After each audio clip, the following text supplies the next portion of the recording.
So tell us a bit about what we can expect from the album. Basically, we can just expect a pure pop album that's right for everybody. You know, I mean, it's more kind of mature. It's more Saturdays than it is, you know, who's really poppy. Really, someone really kiddie. Yeah, it's more the Wiggles. Yeah, it's more like the Saturdays. Exactly, and all that stuff. You know, the kind of pop that I mean, most of the influences from the stuff that we've written. I mean, we were listening to Gaga loads and loads, and she's doing pop, which everybody loves, and you can't get away from it. And you know, that was where our influence come from. Obviously, you know, she's a superstar, and you know, she's going to get a lot of, you know, recognition from a lot, you know.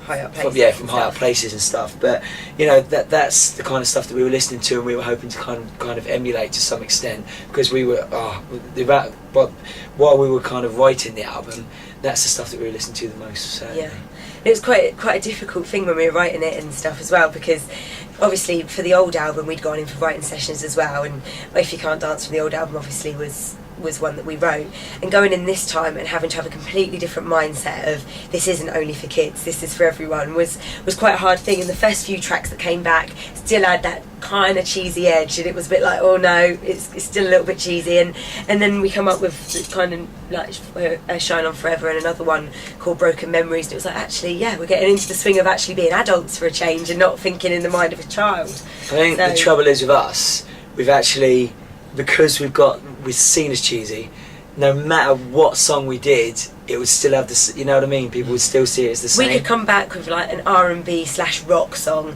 and everyone would go, that's really cheesy, that is. And you're like, yeah, that's a cheesy really? R&B/rock song. Yeah. So you just can't get away from it, and like, you could write the coolest song that, you know, if anybody else recorded it, it would be a smash hit. But it's just getting, as you say, quick, slowly overturning, you know, the whole kind of persona of what Same Difference is. Like, but we don't want to completely lose it, because obviously then you're alienating all the fans you've already got, and you know, and it wouldn't be yourself either. Yeah. Like, if I'm quite a naturally cheesy person. I think they created the band around the fact that I was a cheesy person on X Factor.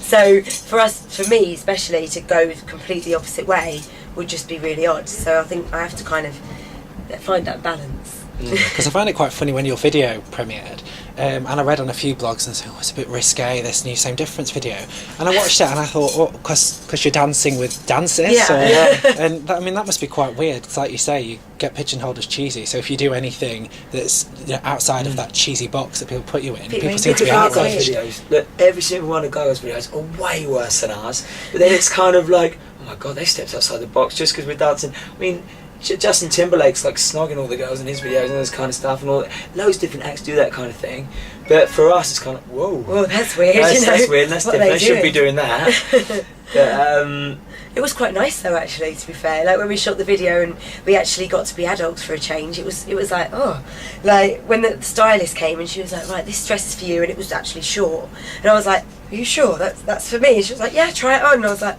oh, I was expecting something, you know, knee length, puffy, you know, a little bit of a headband going on, and when that came in, I was like, brilliant. When they said I was getting a love interest in the video, I was just like, yes, finally, yeah. You know, get to live my long dream. Yeah, because I think you see sort of pop star and all that as a young age. I always saw it as the whole glitz and glamour, and you know, all this kind of, you know, girls on your arms and all this kind of stuff.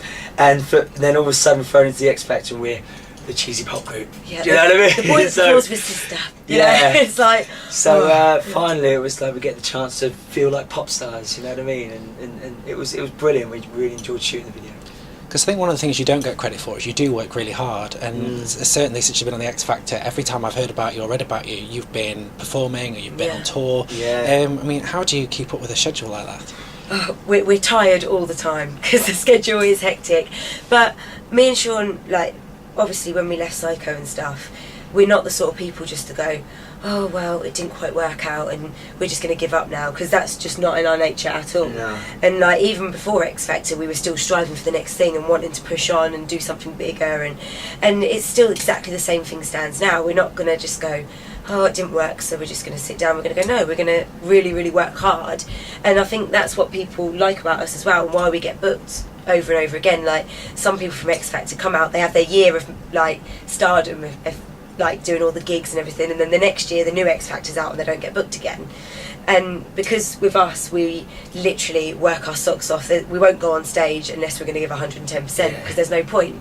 You know, if you're going to get up there and just go, "Hello everyone, yeah, nice to see you," like not do like as many songs and stuff, people are going to go, "Oh, it's not really worth it."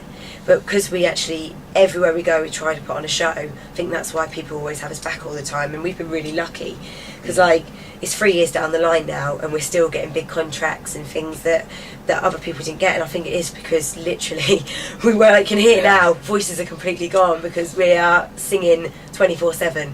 And but we really love it, and if it's a passion, I don't think you should give up on it. Definitely. Oh, never give up. Not like, you know, even if, you know, worst comes to worst and the album's not, you know, done too well, it'd just be like, let's power on to the next thing, you know, because it is my life. It's what I enjoy to do. There's no feeling like being up on stage.